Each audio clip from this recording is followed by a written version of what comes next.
Emmisa ey'okugulawo oluwummula lw'abasomesa b'ekigo kya Nkozi ekulembeddwa mu Reverend Father Leonard Mukiibi ow'Enkozi. Emmisa eno ebadde ku Forest Park Buloba nga yeetabiddwamu abasomesa bokka, omubaka wa Makota South Kenneth Kiyingi Bosa ne bazadde be. Father Mukiibi akubiriza abasomesa b'eddiini okuwuliriza bannabyabufuzi obulungi basobole okulonda abo abanaakulaakulanya eddiini n'okutya Katonda mu bantu. Kubanga Katonda y'ensibuko ya byonna ebirungi, y'ensibuko y'essanyu. Bwe tumuweereza n'omutima gwaffe gwonna era naffe tayinza kutwerabira. Abasomesa bategeeza nti okuwummula kuno tebakulabangako era basimye bakyazizza. Olumaliriza okusaba, Bosa n'agabula abasomesa. Mu myaka gye nnina mpulidde nga nnina emirembe, amaaso gange gasanyuse. Era mbadde simanyi nti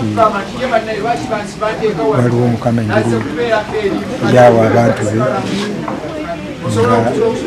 yawa Bosa ono n'amusigamu ensigo y'okwagala Katonda awamu n'abaweereza be.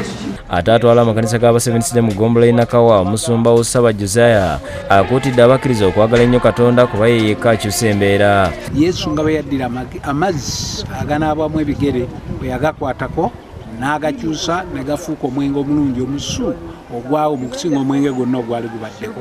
Ekifaananyi kiraga nti Yesu bw'akwata ku bulamu bw'omuntu abukyusa. Bino byogeredde ku kkanisa ya Beyond Borders e Mutungo ku lunaku lwa Ssabbiiti. Mu kusaba kuno omusumba okuva mu America Stephen Hassan abuulidde Abadiventi obubaka obw'essuubi. Nsomye mu Yokaana essula ey'okubiri verses 1 through 11.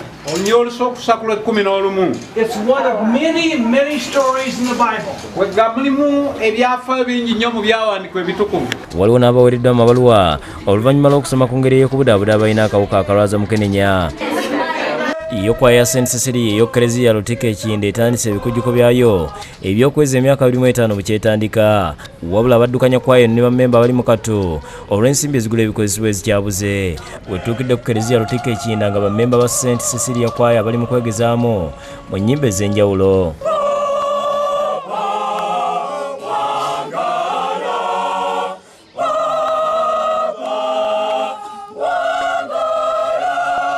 Bayimbye oluyimba olwaniza Papa Francis wakati mu maloboozi amasenekerevu.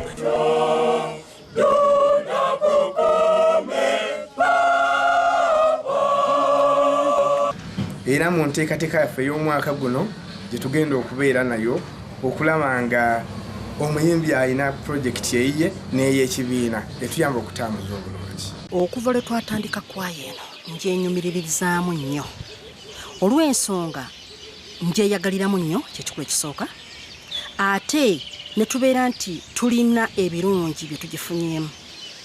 Sulaiman Mutebi, Peace Navuga ne Luka Kajiri be bakusakidde Guleno ku Lwabukedde TV.